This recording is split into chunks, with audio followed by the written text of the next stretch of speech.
ज्ञानरूपिणी संस्थिता नमस्तस्यै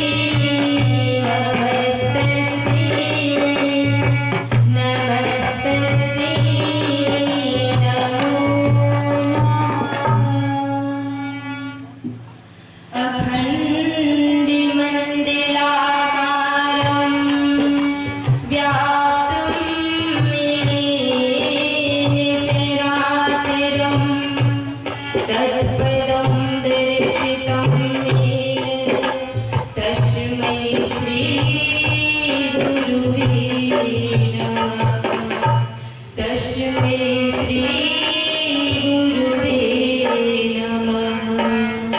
गुरुर्ब्रह्मा गुरुर्विष्णु गुरुर्देवो महेश्वरा गुरुर्साक्षात् परं ब्रह्मा तस्मै श्री गुरुवे नमः। गुरु ही ब्रह्म स्वरूप है, गुरु ही विष्णु रूप, गुरु ही महादेव है, मात पिता गुरु रूप। अतः जीवन में होने वाले समस्त गुरुजनों के श्री चरणों में कोटि कोटि नमन करती हूँ, वंदन करती हूँ, प्रणाम करती हूँ। गुरु चरण कमल की वंदना करती बारंबार, जिनके ज्ञान प्रकाश से मिट जावे अंधियार।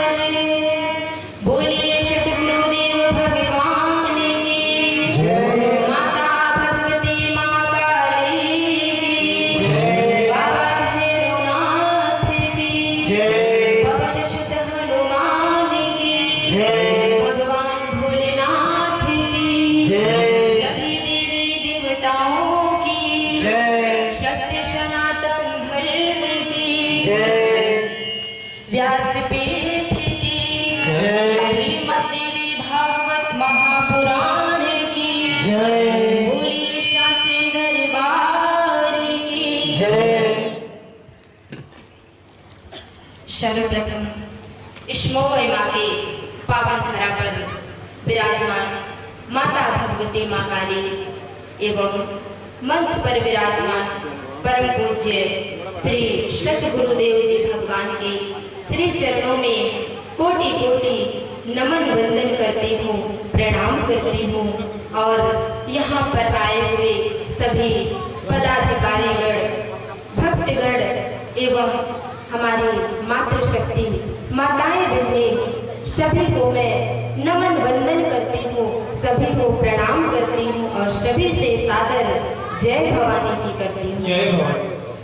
मेरे भाई बहन, आइए हम सभी सत्संग में प्रवेश करने से पहले अपने तन मन को पवित्र करते हुए एक छोटे से संकीर्तन के माध्यम से माता भगवती और गुरुदेव जी की शरण को ग्रहण करें, अपने मन के तारों को उनके श्री चरणों तक पहुंचाने का प्रयास करें। तो सभी बड़े भाव के साथ मेरे साथ बोलेंगे।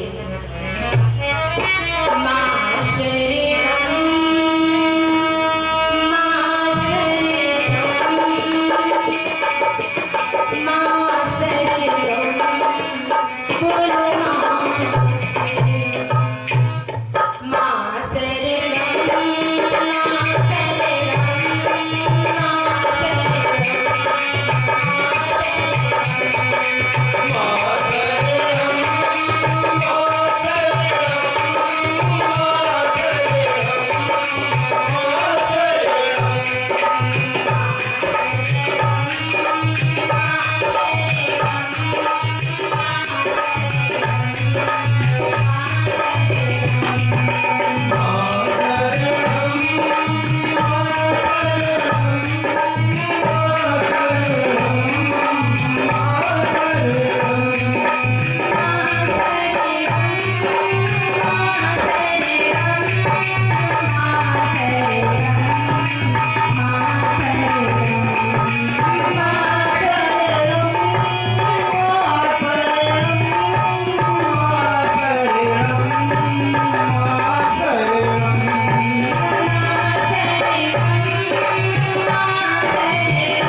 बोलिए माता भगवती माँ काली की जय। बोलिए श्री सतगुरुदेव जी भगवान की जय। सत्य सनातन धर्म की जय।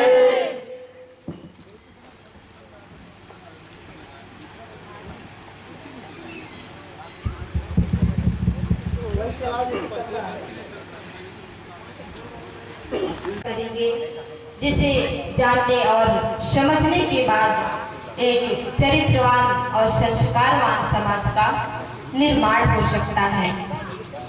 यदि एक नारी चाहे तो वो अपने ही कोख से जन्मे हुए बच्चे को राम की तरह बना सकती है, कृष्ण की तरह बना सकती है, स्वामी विवेकानंद की तरह बना सकती है, और यदि वो ना चाहे तो रावण और कंस की तरह भी बना सकती है। यह तो उसके ऊपर निर्भर होता है। तो इसलिए आज हम नारी शक्ति के विषय पर चर्चा करेंगे कि एक नारी की शक्ति क्या होती है। यह शायद हमारी माताएं बहनें भूलती जा रही हैं। तो मैं अपनी उन माताओं बहनों को याद दिलाना चाहती हूँ कि वह अपनी शक्ति यह भूलती जा रही है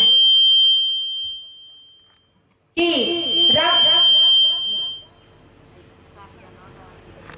रानी लक्ष्मीबाई के जीवन को देख लीजिए, रानी दुर्गावती के जीवन को देख लीजिए, वह भी तो एक नारी थी।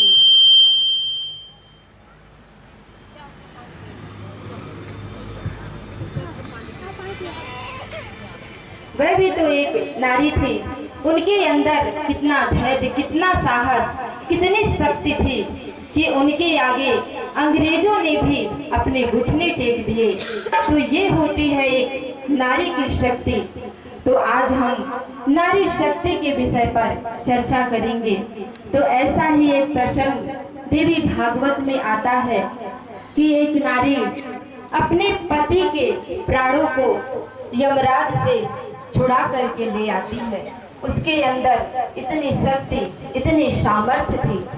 उसका नाम है सती सावित्री। तो आइए इसे विस्तार से श्रवण करते हैं। तो मध्य देश में एक अश्वपति नाम के राजा थे। वह बहुत ही पराक्रमी थे, बहुत ही धर्मनिष्ठ राजा थे। अपनी प्रजा को वो पुत्रवत प्रेम करते थे। जैसे एक पिता अपने पुत्र से प्रेम करता है, उसी तरह से वो अपने सभी प्रजा को पुत्रवत प्रेम करते थे। और उनकी पत्नी का नाम मालती था। महारानी मालती भी धर्मनिष्ठ थी, अत्यंत सुंदर थी। दोनों की जोड़ी मानो तो जैसे गदाधारी विष्णु और माता लक्ष्मी। दोनों के विचार अति उत्तम थे, आपस में मिलते थे। वैसे अगर इस संसार में पति और पत्नी की जोड़ी मिलती है, उनके विचार आपस में मिलते हैं, तो उनका भी जीवन आनंद से व्यतीत हो सकता है। जैसे राजा अश्वपति और महारानी मालती जी का जीवन आनंद से व्यतीत हो रहा था। लेकिन मेरे भाई बहन, आज समाज में देखा जाता है कि पति पत्नी की जोड़ी कितनी भी अच्छी हो, सुंदर हो, लेकिन जब उनके विचार आपस में नहीं मिलते हैं तो उनके घर में सुबह शाम लड़ाई झगड़े किचकिच होती ही रहती है। तो मैं उन सबसे कहना चाहूंगी कि यह जीवन एक गाड़ी की तरह होता है, साइकिल की तरह होता है। जिस तरह से साइकिल में कितने चक्के होते हैं, तो विचार करिए, अगर उस साइकिल का अगला चक्का दाएं की ओर जाए और पिछला चक्का बाएं की ओर जाए, तो क्या वो साइकिल कभी रोड पे आराम से चल पाएगी? कभी नहीं चल पाएगी। तो उसी तरह से यह मनुष्य का जीवन भी एक गाड़ी की तरह होता है। तो मैं आप सभी से कहना चाहूंगी कि अपने इस जीवन रूपी गाड़ी को सही ढंग से चलाने का प्रयास करें। सभी मिल कर के रहें, प्रेम पूर्वक रहें, जिससे आप सबका जीवन आनंद से व्यतीत होगा। जिस तरह से राजा अश्वपति और महारानी मालती जी का जीवन आनंद से व्यतीत हो रहा था, लेकिन मेरे भाई बहन, उनके जीवन में एक ही दुख था कि वो संतानहीन थे। उनकी कोई संतान नहीं थी। एक दिन दोनों पति पत्नी अपने गुरुदेव वशिष्ठ जी के पास जाते हैं। उनके पास जाते हैं, उन्हें प्रणाम करते हैं और कहते हैं, हाथ जोड़कर निवेदन करते हुए कहते हैं कि गुरुदेव, आप तो सब जानते हैं, आप त्रिकालज्ञ हैं, लेकिन गुरुदेव फिर भी मैं आपके चरणों में निवेदन करना चाहता हूँ कि आप मुझे संतान प्राप्ति के लिए कोई उपाय बताइए। बहुत निवेदन करते हैं तो उनके गुरुदेव कहते हैं कि हे राजा, आप संतान प्राप्ति के लिए माँ भगवती सावित्री की आराधना कीजिए। निश्चित ही उनकी कृपा से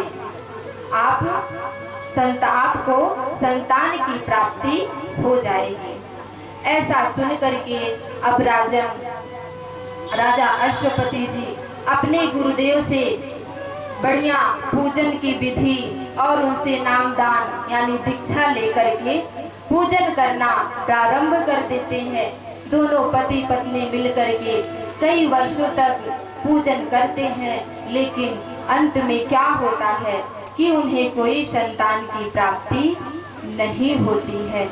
तब ऐसी स्थिति को देख करके महारानी मालती जी अत्यंत क्रोधित हो जाती हैं और वो गुस्से में आकर के क्या करती हैं कि पूजा पाठ करना ही बंद कर देती हैं। तो यह तो सही है, संसार में भी ऐसा होता है कि यदि कोई कामनाओं की पूर्ति ले करके हम भगवान के पास जाते हैं, तो अगर हमारी कामनाओं की पूर्ति नहीं होती है तो हम भी क्या करते हैं, भगवान को साइड में कर देते हैं, पूजा पाठ सब बंद कर देते हैं। तो महारानी मालती भी वो ऐसा ही करती है, वो भी पूजा पाठ करना बंद कर देती है। ऐसा देख करके अब राजा अश्वपति जी उन्हें समझाते हैं कि नहीं महारानी, आप इतना दुखी, इतना चिंतित मत होइए। जब हमारे गुरुदेव जी ने कहा है कि हमें संतान की प्राप्ति होगी तो निश्चित ही होगी। आप इतना दुखी मत हो, बस हमें अपने इष्ट और अपने गुरुदेव पर पूर्ण श्रद्धा, विश्वास और समर्पण के भाव से उनका पूजन करना चाहिए, तो निश्चित ही महारानी हमें पुत्र की प्राप्ति, संतान की प्राप्ति अवश्य होगी।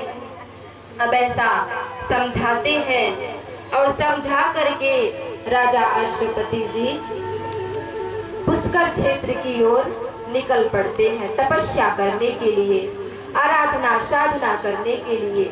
और वहां जाते हैं तो तपस्या में, ध्यान में वो लीन हो जाते हैं। कई वर्ष बीत जाते हैं। कई वर्षों के बाद पूजन, आराधना साधना ध्यान करने पर भी उन्हें माँ के दर्शन तक नहीं होते। लेकिन दर्शन तो नहीं होते, आकाशवाणी के माध्यम से उन्हें संतान प्राप्ति का वरदान मिल जाता है। अब वहां पर जब उन्हें वरदान मिलता है तो वो इतना आनंदित, इतना प्रसन्न हो जाते हैं कि वही जमीन पर अपना सिर रख करके बारंबार माँ भगवती सावित्री को वहीं पे प्रणाम करते हैं।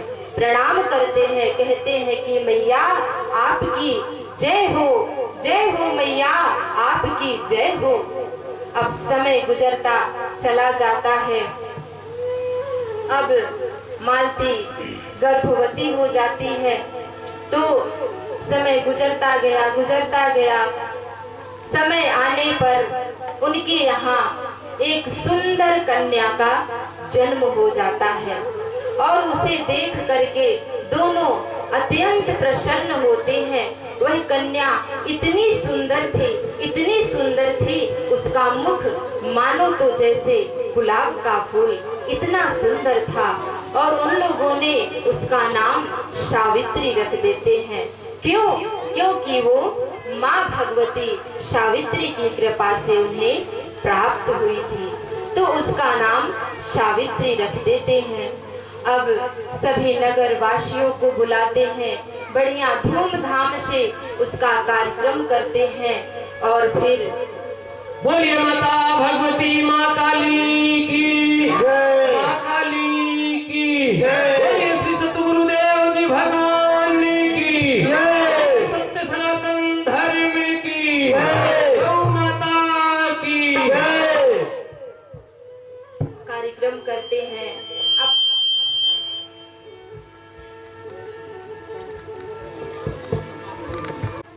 अब समय गुजरता गया। वो सावित्री धीरे धीरे युवा होती गई, बड़ी होती गई।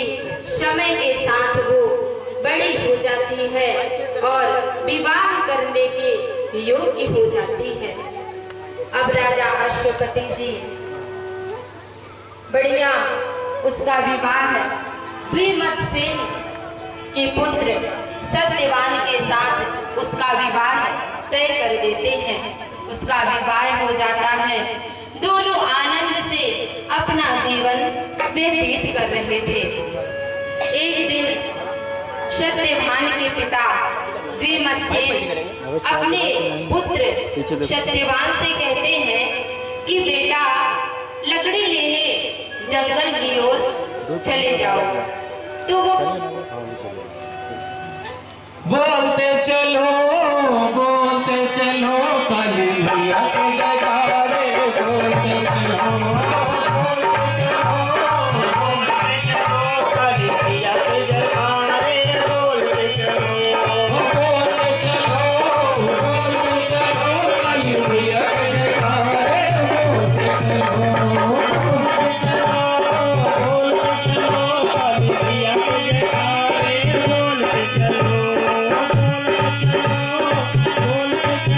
काली मैया के जयकारे, बोलते चलो। आगे वाले जय मां काली, पीछे वाले जय मां काली, आगे वाले जय मां काली, पीछे वाले जय मां काली। नी बोलो जय मां काली, नी बोले जय मां काली, नी बोले जय मां काली, जय मां काली, जय मां काली, जय मां काली, जय मां काली, जय मां काली, जय मां काली। बोलते चलो काली मैया के जयकारे,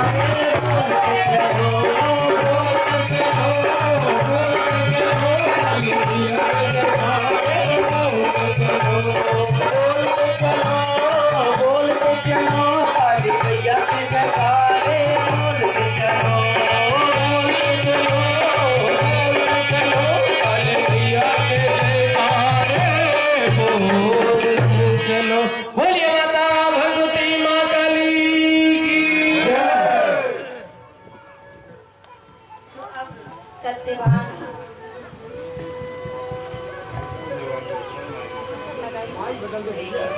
जगदीश वाला माइक लगा दीजिए। और निकल पड़ते हैं और उनके पीछे पीछे सावित्री भी चल देती है। तो अब जंगल में सत्यवान पहुंच जाते हैं और लकड़ी लेने के लिए जैसे ही वो पेड़ पर चढ़ते हैं तो उनका पैर अचानक फिसल जाता है और वो जमीन पर गिर जाते हैं। जमीन पे गिरने के कारण उनकी मृत्यु हो जाती है। अब ऐसी स्थिति को देख करके जब उनके माता पिता को पता चला तो सभी रोने चिल्लाने चीखने लगते हैं, बिलखने लगते हैं। ऐसी स्थिति को देख करके जब यमराज उसके पति के प्राणों को लेने के लिए आते हैं तो सावित्री भी उनके पीछे पीछे चल देती है और उसे देख करके यमराज कहते हैं कि हे देवी, हे पुत्री, तुम ये मनुष्य का शरीर लेकर के यहाँ क्यों आ रही हो? यह मृत्यु लोक है। यहाँ पर मनुष्य पंच तत्वों से बने हुए शरीर को लेकर के कोई भी नहीं आता है। अब तुम्हारे पति की आयु पूर्ण हो चुकी है, इसलिए हम तुम्हारे पति के प्राणों को लेकर के अपने लोक जा रहे हैं। अब ये अपने कर्मों के फलों को भोगने के लिए हमारे लोक में जा रहे हैं। तुम यहाँ से चली जाओ। और पुत्री, कर्मों के आधार पर ही सभी प्राणी को सुख और दुख मिलता है, जन्म और मृत्यु होती है। कर्मणा जायते जंतु कर्मणेव प्रलीयते, सुखम दुखम भयम शोकः कर्मणेव प्रणीयते। पुत्री, कर्मों के आधार पर ही सुख दुख शोक भय सभी मिलते हैं। जीव चाहे तो कर्म करके वो इंद्र की तरह बन सकता है, ब्रह्मपुत्र की तरह बन सकता है, अर्थात भगवत भजन करके वो पूर्ण मोक्ष को प्राप्त कर सकता है।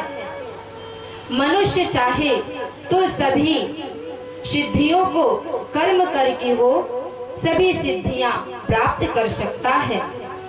तो हे पुत्री, अब तुम्हारे पति की आयु पूर्ण हो चुकी है, इसलिए इन्हें हम अपने लोक में ले जा रहे हैं। ये अपने कर्मों के फलों को भोगने के लिए हमारे साथ जा रहे हैं। अब तुम यहाँ से वापस चली जाओ।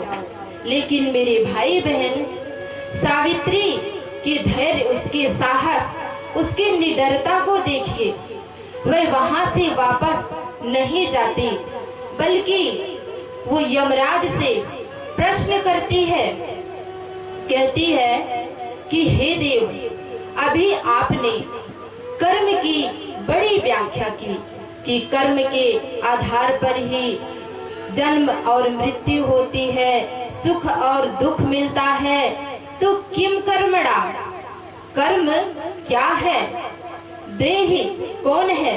को वा देहि चा देहा, देहि कौन है? प्राणी से कर्म कौन करवाता है? भोग कराने वाला कौन है? वो इतने सारे प्रश्न एक साथ कर देती है। ऐसा सुन करके अब यमराज भी चकित रह गए, चकित रह जाते हैं कि इसने इतने सारे प्रश्न एक साथ कर दिए।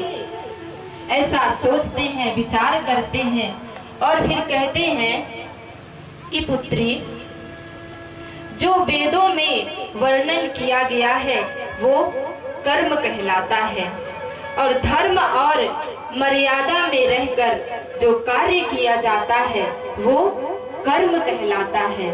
और इसके विपरीत अर्थात धर्म और मर्यादा के विपरीत कार्य करना दुष्कर्म कहलाता है। और हे देवी, हे पुत्री, जो ब्रह्म की भक्ति करता है वही मुक्त है। वह जन्म और मृत्यु के बंधनों से मुक्त हो जाता है, और जो सुख और दुख के से परे होकर के जीवन व्यतीत करता है वह पूर्ण मोक्ष को प्राप्त हो जाता है, उसे ही मोक्ष कहा जाता है। तो पुत्री, शास्त्रों के आधार पर हमने आपको सब कुछ बता दिया। अब तुम यहाँ से वापस चली जाओ। लेकिन वो सावित्री नहीं सुनती है। वो फिर से यमराज से प्रश्न करती है कि हे देव, किन कर्मों की वजह से प्राणी को कौन कौन सी योनियां मिलती हैं और किन कर्मों से उन्हें मोक्ष की प्राप्ति होती है, और साथ में यह भी बताने की कृपा करें कि ऐसा कौन सा कर्म करते हैं जिससे वे कोई अंधे, बहरे, लंगड़े, गूंगी ये सब हो जाते हैं। आप मुझे बताने की कृपा करें। तब यमराज कहते हैं कि पुत्री, पूर्व के जन्म में किए गए कर्म के कारण, कुकर्म के कारण व्यक्ति रोगी होता है, और दुष्कर्म के कारण जो दुष्कर्म करता है उसके कारण वो रोगी होता है, दुखी होता है, परेशान होता है। लेकिन जो सत्कर्म करता है, जो अच्छे कर्म करता है, वो रोग रहित होता है। तो इस तरह से प्राणी गलत कर्मों की वजह से वो अंधा, बहरा, लंगड़ा, गूंगा ये सब हो जाता है। लेकिन पुत्री, एक बात आपको बताना चाहता हूँ कि जो मनुष्य, जो प्राणी अन्य देवताओं की भक्ति करता है, उनका पूजन करता है, वो स्वर्ग आदि लोकों में जाता तो है, लेकिन जब उनके पुण्य फल क्षीण हो जाते हैं तब वह पुनः इस संसार में जन्म लेकर के आते हैं, और इस तरह से वो जन्म और मृत्यु के बंधनों में फंसे रहते हैं। लेकिन पुत्री, जो मूल प्रकृति भगवती आदि शक्ति जगत जननी जगदम्बा का पूजन करता है, वह मणि द्वीप लोक में जाता है और वहाँ भगवती माँ काली की जय, काली की जय, बोलिए श्री सतगुरुदेव जी भगवान की जय, सत्य सनातन धर्म की जय। तो वहाँ से वो वापस नहीं आता है।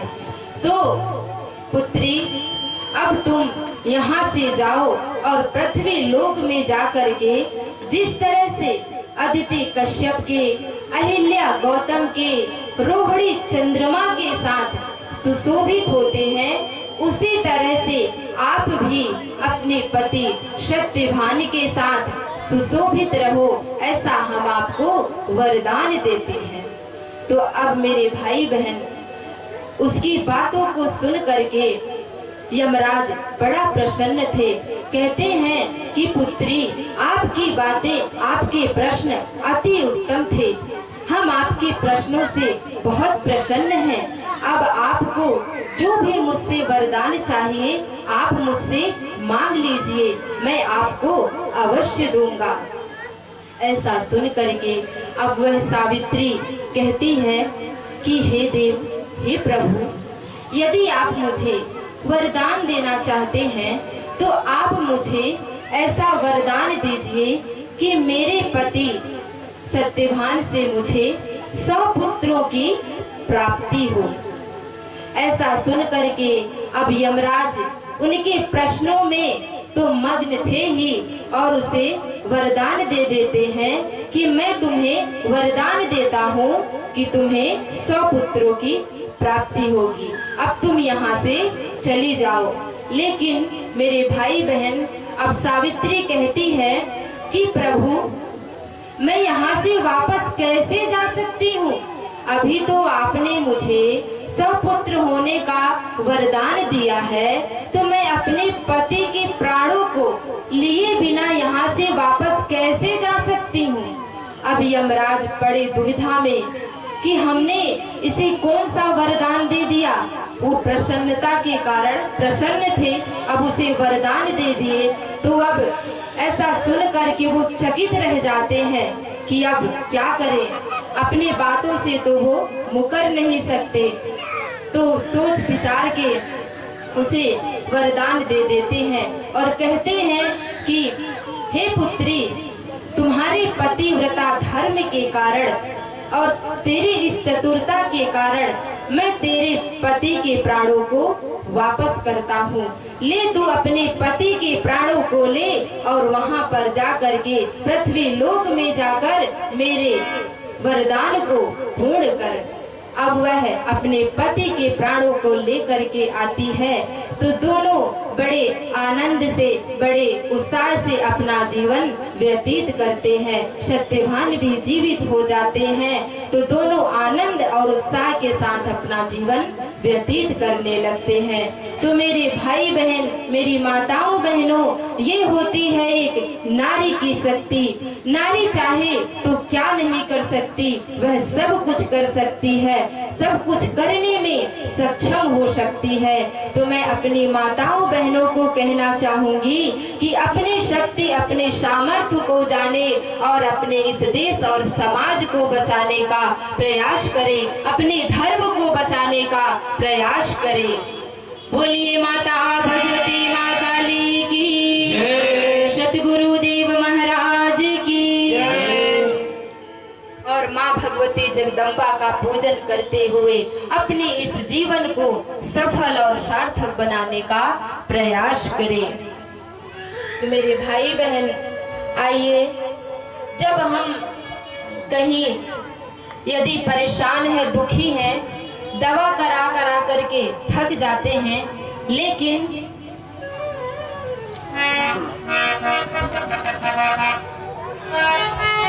जब हमें आराम नहीं मिलता है तो हम सब किसके शरण में जाते हैं? कहीं कोई बोलिए माता भगवती माँ काली की जय। बोलिए श्री सतगुरुदेव जी भगवान की जय। तो हम भगवान के पास जाते हैं, गुरु जी के पास जाते हैं, जो सोचता है कि हम किसी भी तरह से ठीक हो जाएं, ठीक रहे, स्वस्थ रहे, मस्त रहे, सभी यही चाहते हैं। तो जब दवाइयाँ काम ना करे तो मैया रानी को जरूर याद करिए। इसीलिए कहना चाहूंगी कि जब काम न चले दवाई से तो कहियो काली माई से। आइए इसी भजन के साथ हम सभी आनंद से श्रवण करते हैं।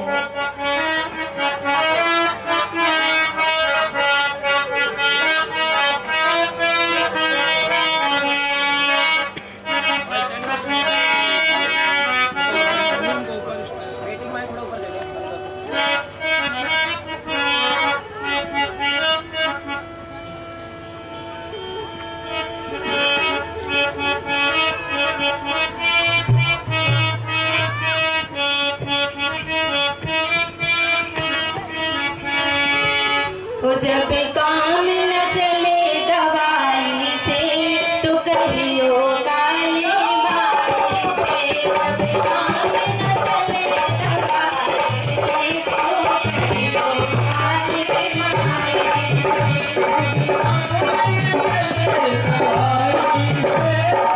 कहियो काली माई से।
अच्छा, यहाँ पर कितने लोग हैं जो दवा करवा करके थक जाएंगे तो लेकिन आराम नहीं होगा तो मैया रानी से कहेंगे जरा दोनों हाथों को ऊपर उठाइए तो कितने लोग कहेंगे। तो चलिए बड़े भाव से मैया रानी का जय घोष करिए। बोलिए माता भगवती माँ काली की, माँ काली की, माँ काली की, गुरुदेव महाराज की।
भगवती माँ काली की जय, काली की जय, श्री सतगुरुदेव जी भगवान की जय, सच्चे दरबार की जय।